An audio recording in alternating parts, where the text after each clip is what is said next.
Today on DC News Now, a violent house explosion rocks an Arlington neighborhood. I could feel it. I could hear it. We're live at the scene this afternoon.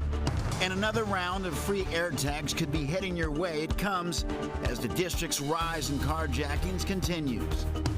Then rental prices in the DMV on the rise. We're stretching your dollar on the best ways to save.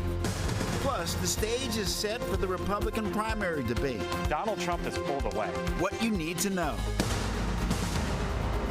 You're watching the station covering all of the DMV.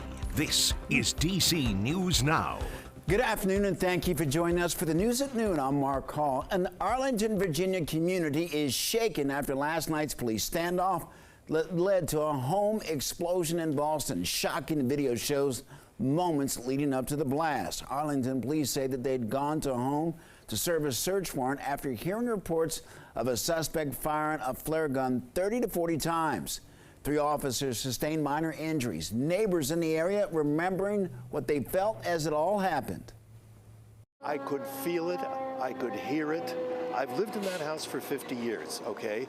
I've never had a sound wave shock like that. I thought something had happened on my house, or there wasn't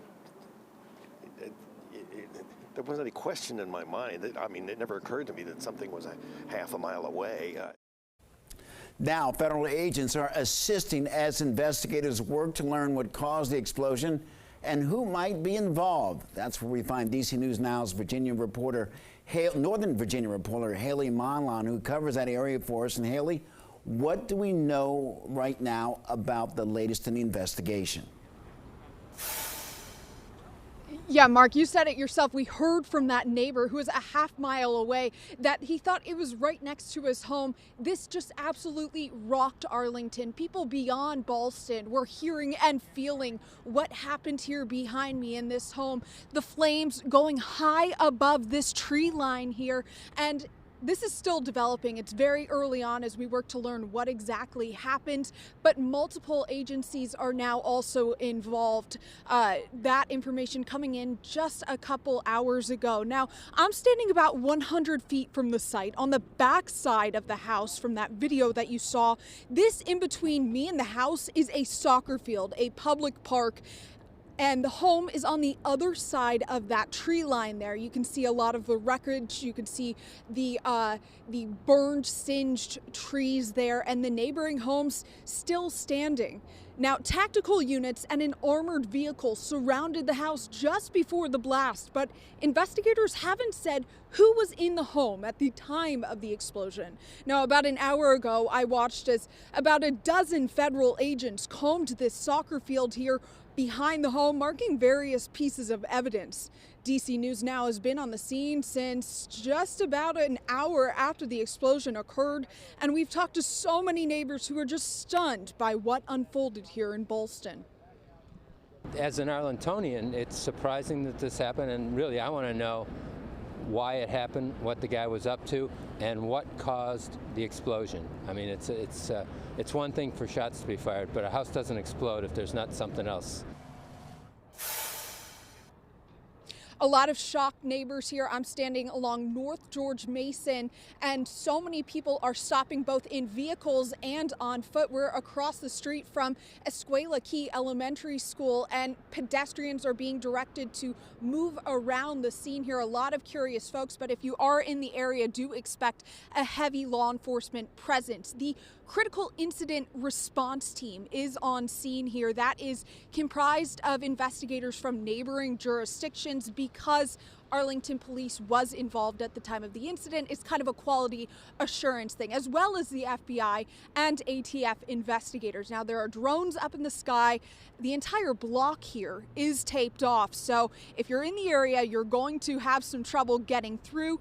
Don't slow down. Follow law enforcement instructions. Now, again, police and investigators haven't said whether they're looking for anyone involved in this incident.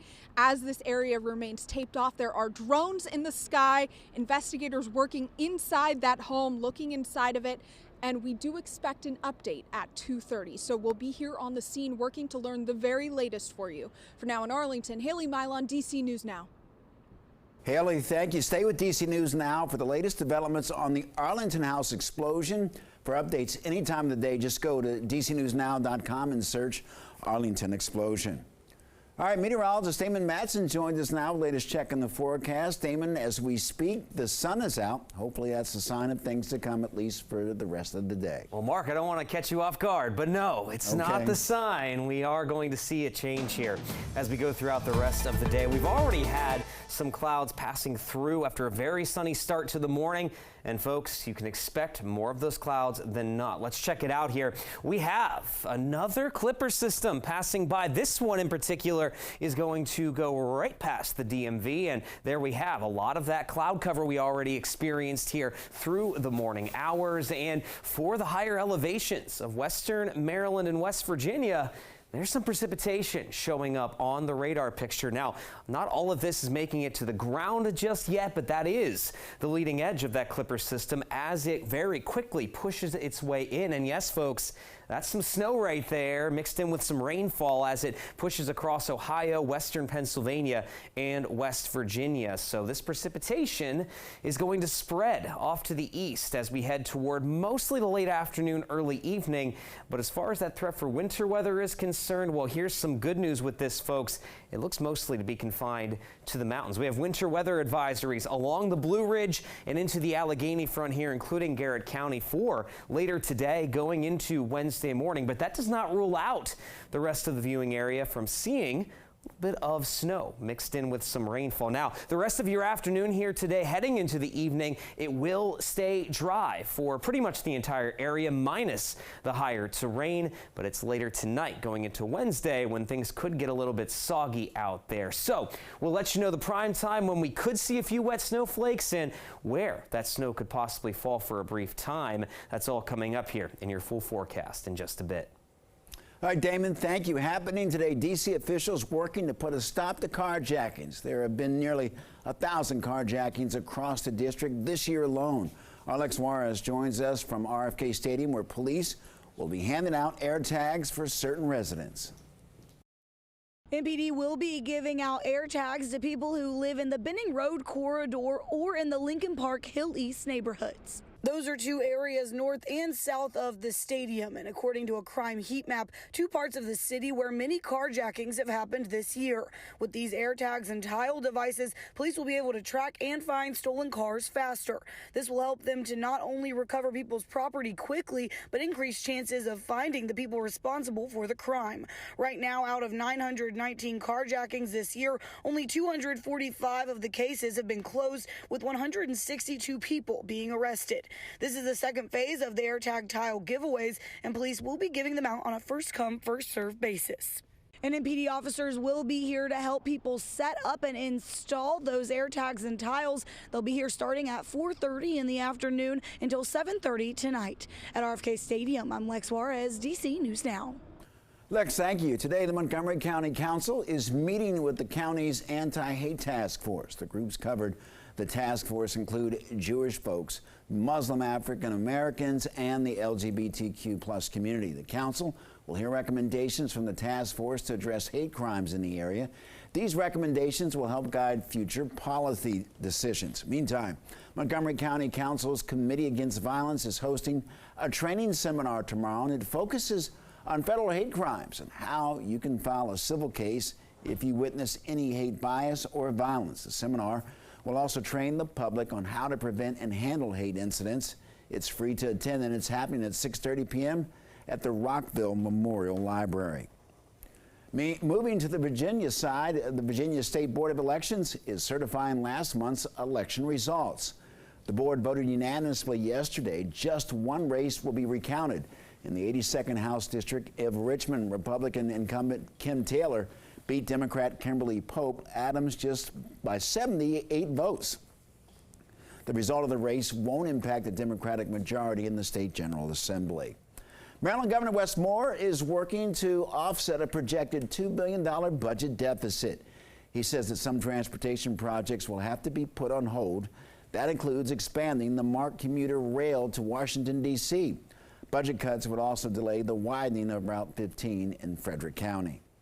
I tend to avoid it because there is so much traffic on there, and it needs to be widened. So I love train travel, and I would love to see it expanded, absolutely, because it's just so convenient. I guess if it ran on the weekends, I think more people would move up here in this area.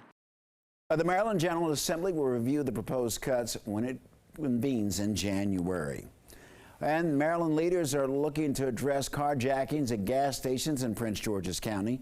2 state senators are proposing gas station attendants be required at all county gas stations between midnight and 6 a.m. The bill would also require gas stations have security cameras facing the pumps.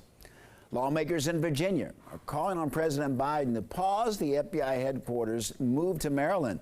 The site in Greenbelt was chosen back in November over a location in Springfield, Virginia. Now officials citing a possible conflict of interest. A 3-member panel initially unanimously approved the Springfield location before it was overturned. The FBI director indicated the executive task with reviewing the relocation panel favored Greenbelt and used to work for the Washington Metropolitan Area Transit Authority, which owns the land for the building in Greenbelt. GSA on their website has all of the documents that explain what my decision-making process was. Be very careful in accusing people who are doing their job and making tough decisions of anything that is not proper. Others defend the Greenbelt site because of its public transportation options and favorable cost to taxpayers.